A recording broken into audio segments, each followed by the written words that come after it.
Well, I am so excited today to talk to a new friend and who's quickly becoming one of my favorite peeps because we share a lot of things in common.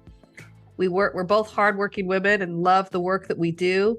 Mine in more corporate America, hers in state education. But we have this other place that we love to talk about, which is creativity, what it does for the soul, how it heals the heart, how it moves us into a more fulfilled way of living. And many of you know I'm an artist and been doing this since, my late 20s. So when I find a fellow creative person who believes in the value of creativity, man, I just love to have that conversation. So that's what we're going to explore today. Kick up your feet, relax, kick back, and enjoy us sitting there talking about what creativity has done for us and how we're bringing this into the world. So, Jen, so good to have you here.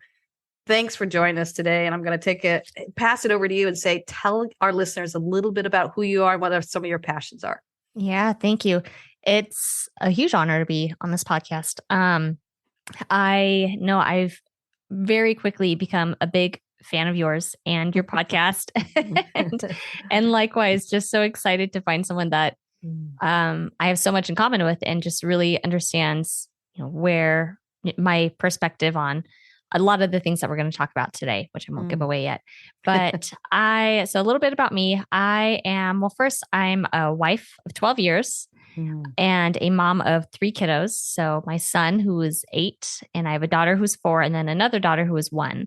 And so I've got that hat that I wear. And then when I'm not working as an educator, I love to create all manner of things, and the forms in which I do that. It's not just creating things myself, but I love talking about creativity and encouraging others to find their own creativity as well. And so some of the forms in which I do that is through my own podcast called Made to Create. And in there, the goal is really just to debunk this idea. I know we're going to talk about this in a little bit, that some people are not creative and some people are. And really, one of my core beliefs is that we are all creative in one way, shape, or form. And so part of the podcast is to kind of debunk that myth about creativity. And then also just having a chance to hear about the stories and the journeys that other creatives have had in doing whatever it is that they're doing, from hairdressers to graphic designers to I've had some creativity coaches and just you name it. And when I'm not doing that, I'm also hosting monthly creative events for usually it's for women. Most of them tend to be moms. Most of them are moms of little ones as well, kind of similar to my life stage. And the same thing with those events. It's really just to give those women, give those moms a break from all the to-dos and give them permission to see themselves as creative and to enjoy the process of creating. So that is me in a nutshell. So. I love that. I love that. And I'm going to ask you this question, then I'm going to answer it first, but I'm going to buy you time really to be thinking how you want to answer this. But the question I want to ask is, what really started your passion for the value of creativity in your life? And then I'll share first of just, I was brought up with a lot of like productivity and achievement. That's what was celebrated. Everything from the grade A in school to working, to making money, to getting the job done, to paying off school loans, everything. It was very much go, go, go. And if it produced something valuable, that's what made it valuable. But then I hit a pretty big roadblock where I just life stopped working for me in my late 20s. A lot of anxiety, a lot of depression. And so I started working with a counselor. And I remember her saying to me, Heather, you could talk circles around me. I'm going to leave you here with a pad of paper and some coloring pencils. And I'd like you to draw what you're feeling. I'm like, ooh, you're leaving me alone with myself and my thoughts. This is alarming. And I drew some hard pictures, and that's what was some breakthrough moments for me. And then that moved me into the next probably 30 years, 20 to, almost 30 years where I started doing a lot of painting and art, and each of my paintings that I do kind of represent milestones in my life or things that I'm really working through. So I'm not a trained artist, but I definitely embraced it. And I did learn, oh, you could grow in it. Just like you practice art, I didn't realize that you could grow in it. So that's a little bit of why I began to really value art. And then I did, of course, had to do the research on it, the right side of the brain. And you can't heal unless you got the right side of the brain going. I'm like, that's exactly what I had experienced in my own personal healing and development. And to this day, I'll sit down and draw or paint if I'm stuck or working through something, or even if I just need to find higher levels of fulfillment because of what it does to the right side of the brain. So share with us a little bit of what made you get very passionate about bringing creativity and engaging people in their creative arts.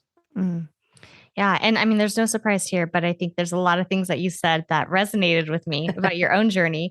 And so I can see some through lines in both of our journeys and how that passion's developed. But I think if I really look back, I think that interest and love in specifically visual arts, but also creativity in general has always been there.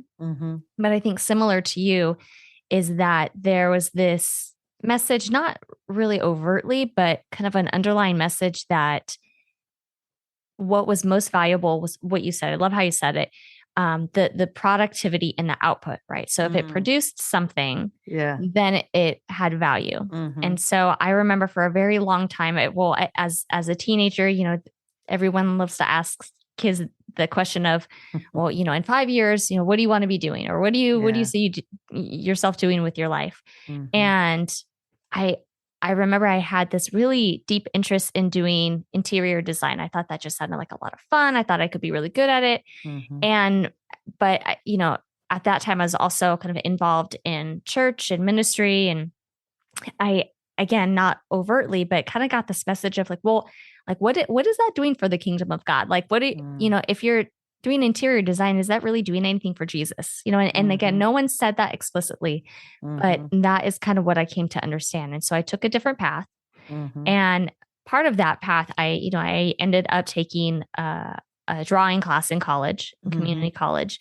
And that was, like you, one of those moments where I was amazed at what I was capable of doing, capable of making. And that was the only formal class or education that I had taken on anything, related to visual arts. But I was so, and not in this boastful type of way, but just amazed at, wow, what I can do with a little bit of guidance and practice. And so I think that kind of set me on this road of really using specifically visual arts and crafting and things of that nature to as kind of a self-care, but also just personal interest type of activity. But it took a very long time. And really, I would say only in maybe the last 5 years, realizing that, what, even if you don't produce anything out of it, it still has value and it's still valuable to the kingdom of God. And there's still place for that, even if you're not making money off of it, even if you're not, again, producing some product. And so that has been partially kind of my message in the last few years with Made to Create, is kind of reminding myself, but also reminding other people that it has value, even if you don't have to do it professionally. You don't, but you can. And even then it has a value, and the world needs it. It's not just something that it's, you can have the blessing to do, but it is important and it needs to be in the world. It really does. Here's what I'm seeing too. I've done lots of retreats around this, and I'll start it out with classical music and just drawing for the first 30 minutes. And of course, everyone's fidgeting for the first couple minutes. And then they're almost pretty mad at me once I turn the music off and say it's over, because they just started getting in that groove. And what I've experienced with humanity is the need to be able to still do something, maybe with their hands or their mind, but it's not that left hemisphere of the brain where they're saying, I'm working out a problem or troubleshooting or writing a bill or or writing an essay or whatever it is that we are so conditioned to do that we kind of almost let the right side of our brain atrophy. And then we think we're not creative. Mm-hmm. It feels almost insidious because, first of all, every human being has two lobes of the brain. So whenever I hear that, I go, that's absolutely impossible, but keep talking, I think really more of the question I want to ask is, what do you think blocks the creativity? You don't have to tell a kindergartner. I look at kids. There's no little kindergartner looking at me going, I'm not creative, Mrs. Penny, or my 4-year-old. I'm not creative, Mom. They don't think that way. There's something that happens in the human experience. And I often say, art is attached to the heart. Mm-hmm. I feel like that sometimes we have attacks on our art or our any kind of creative expression, and it really goes deep down into our heart and our psyche and our identity. Mm-hmm. But I wonder if you could speak a little bit to that and just tell our listeners a little bit. What do you think are some of the barriers around us being comfortable with our creativity? Right. Oh, goodness. Where to start? Okay. Well, I think big question. Sorry. That's okay. It's a great question. And it's one that I've had to kind of evaluate myself too. And so it's been really helpful to think through that. But I think one thing is misunderstanding what we mean by creativity. And so the person that says, well, I'm just not creative, the first wondering or inquiry I have is, well, what do you think creativity is? Because I think a lot of times we conflate being artistic with being creative. And I don't think, I think there's some commonalities, but I don't think that they are, that I think they can exist separate from one another. And so I think that everybody is creative in one way, shape, or form. And so the person who designs a beautifully organized spreadsheet is exercising their creativity, just like the person that is painting with a paintbrush. Yes. Well said.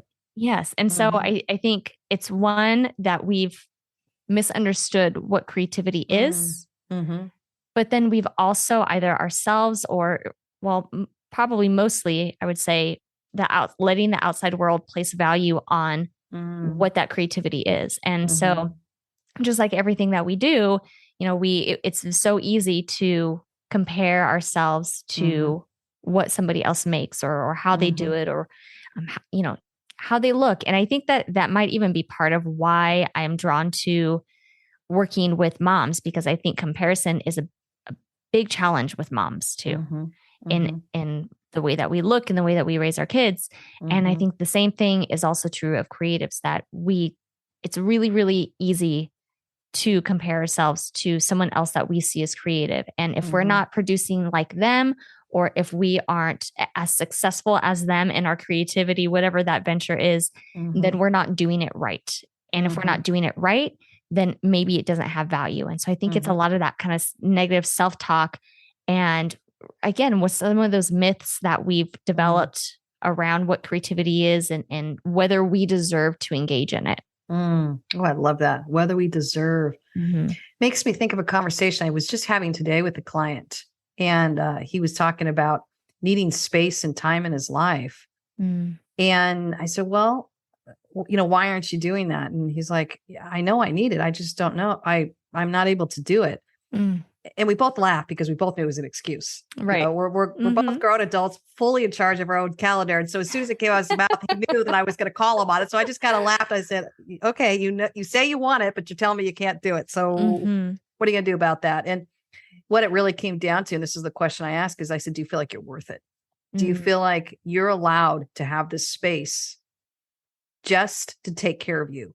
Not to be productive, not to do anything else. And we weren't even able to get to the creativity. I would have loved to say, would you like to try and draw for 30 minutes a day? I mean, or listen to music or write poetry. Right. Could you have tried anything like that? But I just thought, wow, the bar is so challenging right now of what we can tell ourselves that we deserve, that I think what I want to challenge our listeners to do is say, not only create the space for yourself daily to just breathe and relax, but what if you dared to actually create an ongoing space to create? Right. That I think it would change the world. Yeah. And I think about, I might have shared this on a podcast episode that I've had before, but I Mhm. think there are times when our creativity has to pivot or look differently than we would like it to, or maybe it has in the Mm. past too. Mhm. Mhm. And so I think sometimes that can be a little bit scary. And Mhm. so, one example, when I was just a few months pregnant with our third baby, I had terrible morning sickness that was actually just all day Mm. sickness. And Mm. the idea of even just reading a book was Mhm. exhausting because I Mhm. just didn't have the energy to do literally anything at all. Mhm. And so I think there are times like that where, I wasn't drawing, I wasn't painting because I didn't Mhm. have the energy to do that. Like physically, I couldn't Mhm. bring myself to do it Mhm. because I just wasn't well. And so Mhm. and that was really, really hard for me because again, I wasn't producing anything. And Yeah. so Yeah. then in my head, I was like, well, maybe I'm not really that creative after all. Right. And so Oh, the false beliefs creeping. the false beliefs Uh-huh. definitely start to creep in. And Mhm. this is, mind you, after I'd been doing this, my podcast for over a year. I'd Oh, been holding yeah. all these creative events and I've Mhm. been preaching this message. And then all that guilt comes back because I'm like, oh my gosh, I don't even believe the things that I'm telling other people that they should be believing. But what I Yep. started to realize was, you know what, maybe this is, instead of focusing on producing something, maybe this is Mhm. just the time to take in. Maybe this is the time to gain inspiration instead. Mhm. And Mhm. that is just as valuable as me Mhm. producing something. Mhm. And so that's what I spent my time trying to focus on, is where can I find creative inspiration? Right. Mm. And so instead of, getting down on myself because I couldn't paint or draw like I used to, I was still noticing, wow, look at the colors in these flowers, or look at the Mhm. amazing, sunset or the clouds in the sky, and just Mhm. marveling at the creativity that was all around me. Yeah. But I definitely had that experience. You mentioned the creative atrophy, and I've Yeah. used that exact phrase because Oh. when I was in that false belief, Mhm. that's what I experienced, and it was Mhm. hard to kind of get back on track with it. Isn't it amazing how here's what I've learned. And I wrote this book probably mostly for me, Jen. Mhm. So every 18 chapters in there is me working through my stuff and then hopefully just offering it to the world to help normalize these Mhm. blocks. But what I find amazing is those false beliefs come charging in our most vulnerable moments, Yeah. especially when we're trying to do something that we value, something we're passionate about. And then right on the heels of those false beliefs is the shame and the guilt, Mhm. like I shouldn't be thinking this. And I'm in the middle of coaching this. And part of where I even have to really combat that myself is just to say, I offer this not out of perfection. I offer this Mm. mid journey. Yeah. Yes. and and then doing so, we're drawing back the curtain to say, so here's how I struggle with creativity. I Mhm. remember even I had to pivot. I love that you mentioned this. I had to pivot away from painting with kids. And I was so discouraged because here I loved it and everything, but I Mhm. think you know where I'm going with this. Yep. As soon Absolutely. as you get all the paints out, and I have acrylics, and so it dries quickly. As soon as you get everything out, they're up from a nap or they're running around or they've got their hands in it. And Mhm. I it was a really luxurious um creative outlet for me before I had kids. But after kids, it was like I had to pivot a little bit more and say, how can I get to be creative and still use my time when I've got maybe a 2-hour nap window? Mhm. And is it just enjoying nature? Is it just sitting there enjoying the creativity of the creator, which is getting out in nature, enjoying the creativity of an amazing writer, novelist who just lets me get lost in Right. a story? Even learning, I remember I pivoted over I made jewelry. I just beaded like mad. My poor friends, they were the recipient of all my gifts. I was like, I got to do something to create. And I could feel Yep. that pulling on us. And how sad it is if we're living with that false belief that says, I'm not creative, or I can't create Mhm. what I really want. Um, Speak to that a little bit so that we can help our listeners get past some of these barriers that is keeping them stuck from creating. Yeah. And I think a lot of it is redefining, what, again, what is creative and what giving ourselves permission to try something different and try something imperfectly too. And so, it doesn't, again, I'm not just creative when I'm painting or I'm drawing, but when I'm I'm cooking dinner, right? I'm engaging in creativity. Really, all that creativity, right? At the root of it, it's the word create. And all that means is making something that didn't exist before. And we do that all day long, don't we? Right. And so, yeah. And so even the way that we are creating space for people, for our families, we are being creative then. But aside from that, and this kind of touches on that conversation you were having with that individual is, well, why are we not carving out the space? If it is a matter of, us just not making the time for it, why is that happening? Is it really like, the situation, like when I just physically, I wasn't well, is it something like that? And in which case we need to look at, well, where is a different way that we can kind of gain either inspiration or the ability to do something else, maybe that we weren't doing before? Or is it a matter of, well, I've got too many things to do. I've got many responsibilities. Well, then that's a different conversation, because that's a conversation around, being intentional with carving out the time because you deserve it and because it has value. Just like the dishes or the laundry that is piling up. Yes, of course we have to do that, but carving out that time, those things that bring life to us have just as much, I think, if not more value than some of those other things that we put on ourselves and put on those to-do lists.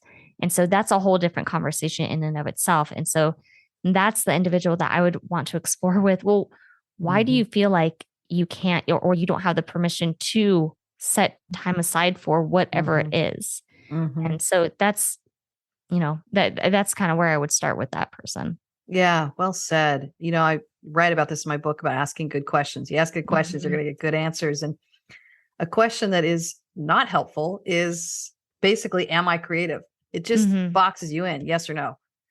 What I love to encourage listeners to is, let's just all agree that every human has the ability to create. And let's go ahead and answer that with a resounding yes. And let's stop asking that question. Let's move on to the next question, which is, how do I love creating? And how do I want to make the space for it? Right. If we can start sitting in those two questions, how do I love creating and how do I make the space for it? Here's the irony of it. We will get very creative on what it is that we need to do to create, because we're all wired that way. But if we're still living with the false belief that I'm not really creative, no, you may not be able to sit down and paint a painting, or you may not be able to cook a meal, or you may not be able to have any interest in writing a poem. These may not be what you're creative in. However, I would challenge every listener to find it. And to your point, even like, I have seen very left-brain people get so excited about how they created a spreadsheet. Yep. And I'm so grateful for that, because that is not the way I'm wired. And I have those people in my life and I go, that's amazing. And then I'll even comment about how they've color coded and how they've organized it. I even think about these home organization shows, stuck into them sometimes, because I'm like, oh my gosh, they're using their creative skills to create order in this world. So back to your original kind of earlier point of, I think we're keeping a very small definition around creativity, and worse, we're comparing our creativity with our neighbor, which just all of a sudden just shuts it down. So even as we're talking, here's my clarity. we get to have much more of these true beliefs around, I get to create and I get to stand tall in what creating means to me. Right. Once we can stand tall in those true beliefs, we're not going to sit there and keep fiddling with kind of looking over at our neighbor and saying, well, I don't create like them, so therefore I must not be creative. It's heartbreaking to watch, isn't it? Yeah. And I heard somewhere recently that when we are faced with a question and there seems to be like a binary response to it, so yes, I am creative, or no, I'm not creative, if neither of those answers feel good to us, then that means that we're not asking the right question. Right. And so to your point about, let's start with asking the right question first. And so again, well, I don't feel like I'm creative, but it feels really bad to say that I'm not.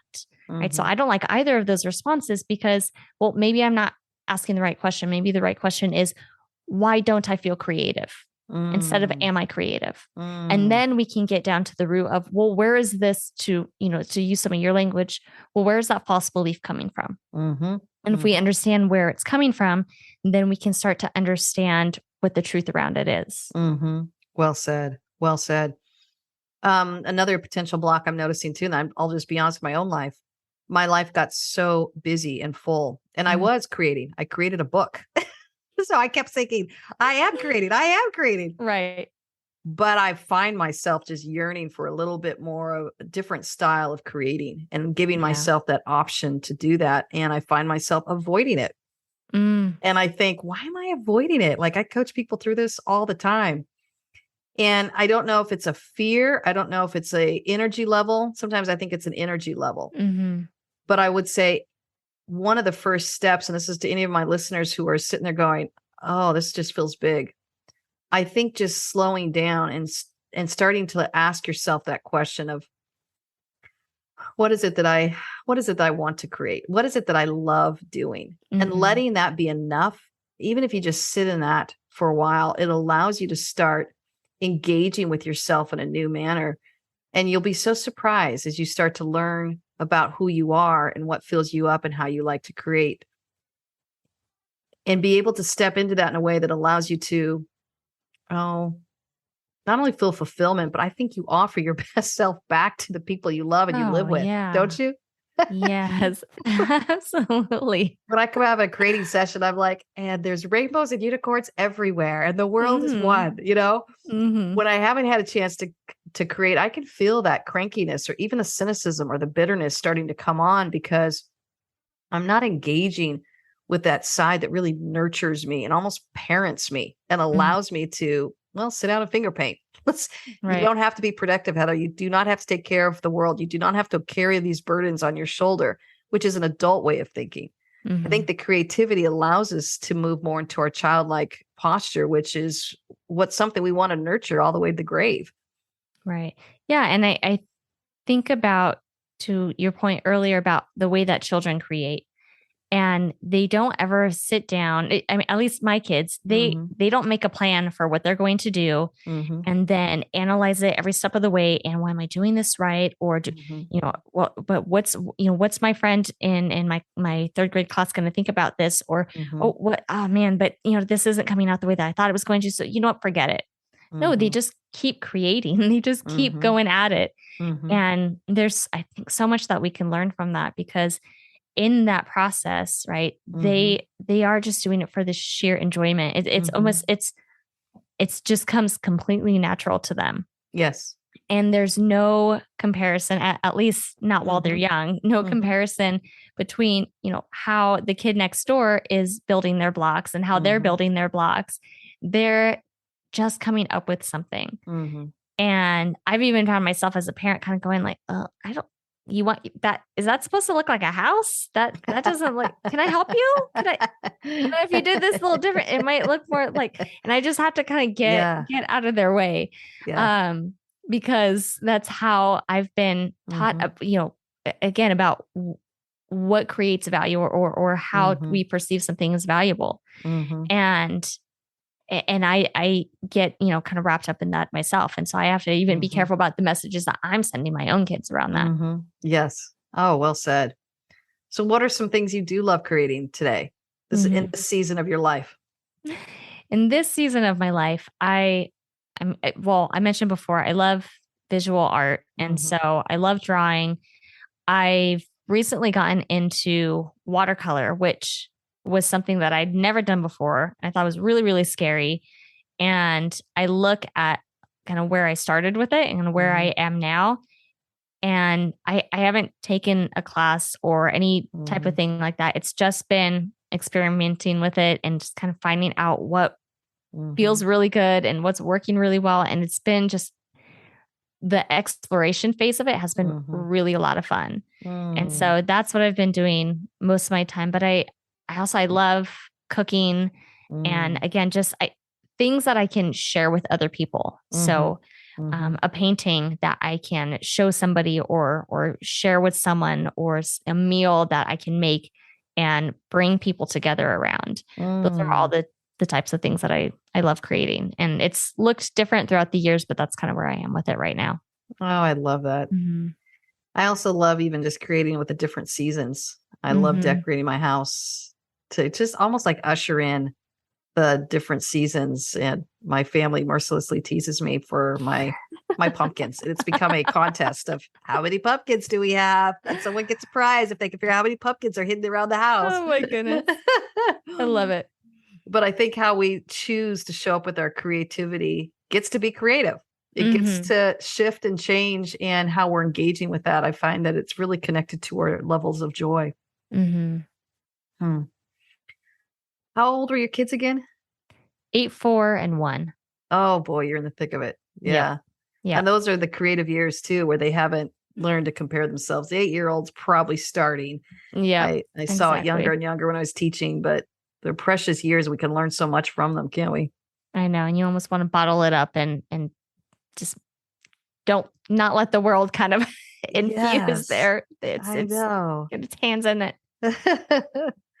And then how do you keep that creative spirit in the home? Tell me a little bit about that. I know you've married a creative. Yes. So that kind of helps.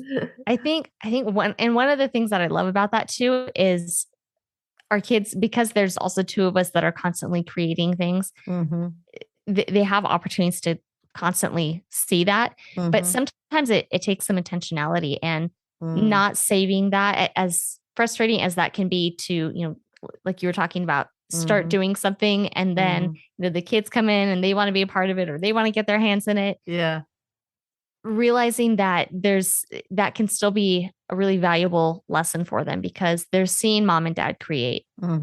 And so that's not just inspiring their creativity, but it's also sending this really important message that you need to set time aside for that. And so that was kind of something that it took me a little while as a parent to learn, was that, again, going back to that deservedness, that I deserve to, that I'm allowed to, as a parent, do something for myself. A lot of parents struggle with that idea. But in addition to me deserving that, when I'm modeling that for my kids, it's telling them that, you deserve that. And so that's just one of the ways that we keep that alive in the house, is making sure that our kids are seeing that. And, and letting them engage in it in whatever messy, imperfect way that they want to. So like, one of the things my son loves to do is and sometimes it drives me bananas, but he'll go into the kitchen and he's like, I'm just going to bake something. And we're like, well, what are you going to make? I don't know. I'm just going to kind of figure it out. And sometimes it's a complete and utter disaster. And I've eaten things that I wish I haven't eaten. and sometimes we have to put a stop to it, because I can see like the plumes of like flour, like smoke in the kitchen. But sometimes I also am really intentional about letting it happen, because I realize that there's value in that. And again, it's sending the right message that even if your cake comes out completely disgusting and I don't want to touch it, that's okay. Yeah. Something happened and you were exercising your creativity while you were engaging in that. I love that. It makes me think about something that I had to get a real strong pulse on, of creating alone and creating together. For alone, I realize I need that space. I'm not really good at painting with people in the room and all this stuff. And it took me a while to own that, because a lot of people wanted to start engaging. Oh, I want to come paint with you. And I'm like, I love the idea of that, but I'm realizing my creativity needs that introvert solo reflective time. And oftentimes I'll even just put on either earbuds or music to just kind of get lost in that. And I can't dialogue. I can't engage. Can't do that and create. Yep. And then I will also say, how do I enjoy creating with people? It makes me think of my 20-year-old daughter who comes home on break from college, and we'll create together, which is just doing beading time. So it's kind of mindless, and we kind of create together. We're talking, and before you know it, 3 or 4 hours will pass. But I've become really cognizant of what are some things that I love creating with people, And what do I love doing alone? With my son, he's actually loves food. So we will pick out our favorite recipe or create our own recipe and figure it out together. And that's how we create together. Yeah. But I've learned that the people, the relationships that I'm in, it's really important for me to do some kind of creative thing with each other. And I guess I want to ask you to kind of speak to that a little bit, creating alone and creating with. Mm-hmm. Yeah. And I think you're right. I think there is an importance in recognizing, well, what are those two things? I love that you've even kind of narrowed it down to like, well, what are the things I love to do with people? And what are the things that when I try and do that is going to stress me out and it's not going to be a good experience. Right. Yeah. Yeah. And I think that's a really valuable self-reflection. And I think it's important to realize what that is. Just like, the other day, for instance, I went for a run and my son was like, I want to come with you. Like, not today, buddy, because I wanted, and then I needed that time just kind of by myself. And so there might even be some times where, there might be the same activity. So maybe today I feel like, yeah, okay, I can paint with you, but maybe tomorrow, I need that time by myself, and that's okay to set that aside. And some of the conversations that Cody's, my husband, and I have had is making sure that we understand. So sometimes it's going to be a subtle cue, and sometimes it's going to be a really explicit. Hey, you know what? I really need some time to go and paint, to go and, he's a musician. So, play guitar. And so that's been really helpful to recognize that in one another and know that there's going to be times where we're going to need each other's help in creating that space so that, we're not, again, when it's one of those times that mom doesn't feel like creating with you, and that's okay, that we do that. And I don't think there's any guilt or shame in that. It's, my kids will do the same thing where, sometimes they don't want me involved in their play, and sometimes they need that kind of independent playtime as well. And so I think that's just kind of a human need. And so looking at how we can find support for those times to set them aside to be able to create for ourselves. And it's, I think it touches on that self-care piece. Yes. And so, yeah, absolutely. Well said. I love that. And learn how to communicate that to the people you live with, whether it's spouses or kids or other extended family member. Learn how to say, this is me time. And I value we time. So this is what me time gets to look like. Here's what we time gets to look like. And it's it's dual. You want to know what's important for them with having me time and what's important for we time. So even like I've adjusted with we time with my kiddos, what does it look like to create together on their terms? Well, my son does not want to sit down and make jewelry. I'll tell you that. He did go through a phase where he got really into the earrings, but I was discreetly taking them apart behind the scenes because it would have ripped holes in most women's ears. Oh my goodness. So, great. But I wanted to encourage it too. I'm like, of course you could put 10 beads on that earring that each weigh about a pound. Of course we can. And women would love wearing that. So just letting them kind of create, like you said, and allowing them to just experiment and explore, and then recognizing when do we get to put boundaries down and say, this is my time for mom to create. And then you get to have your time. Love that. Love that. Okay. Oh my goodness. I can't believe how quick this time went, Jed. We just plowed through this. I think we could keep talking about it. As we wrap up, this is a question I'd love to ask all my listeners. How do you start your day? What are some of your morning rituals? That's funny. It's one of those things that I'm trying to get better at being consistent with. Yeah. And so your 1-year-old doesn't understand? No, I know. Shocking, huh? I know. My morning ritual is attending to the 1-year-old usually. Exactly. I remember those years. Yes. But part of it is I've, looking at, well, what are some of the things that the to-dos that we have in our lives, and kind of building in some enjoyable rituals around that. And so one of those things that I've realized I really enjoy is I'm not a morning person. My kids make me be a morning person, but one way that I can kind of leverage that into something that I really love as a routine and a ritual is we have to take the dog out in the morning. And so using that as an opportunity to, not just, send them in the backyard, but really be intentional about, taking a walk. And that even becomes kind of the start of my creative time, because I find a lot of creativity in nature. And so as I'm out walking the dog, I'm trying to be really intentional about really seeing and noticing the creative things around me. And so I'm doing that. I'm taking in my, through my senses, the smells that I'm smelling and the way that the air feels on my skin. And so using all my senses in that. So that's one way that I'm starting my morning. And then usually it's, I'm trying to be better. I'm not consistently doing this, but I'm trying to be better about this, about also waking up a little bit earlier to kind of have some of that quiet time, because you probably know with kids come a lot of external stimuli, whether it's them or it's, they're turning on the TV or there's the arguments or things like that. And so just letting myself kind of enjoy the quiet before we start the day and before all the noise and the stimulus comes in. So that's usually what I'm working on getting better at, I will say. Yes. Oh, it will get easier. I remember those years. Oh boy. And my kids were such morning bugs. So I was like, I guess if you can't beat them, you got to join them. And to this day, I'm such a morning person and I love it. I like the idea of it. It's just, I'll say that. I hear you.